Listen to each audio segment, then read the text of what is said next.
DV generally won't let you enter any data which is not part of DV rule. Whole number DV has been set up in this example where numbers between 1 and 5 can only be entered.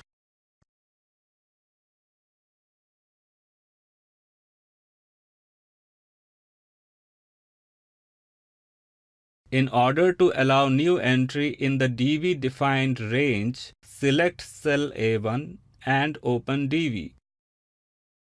Go to Error Alert tab. Uncheck the option Show Error Alert after invalid data is entered. Now enter a number in cell A1 which is not between 1 to 5. Try to do this in cell A2. Excel hasn't allowed since Set option in Error Alert tab for this cell is not unchecked.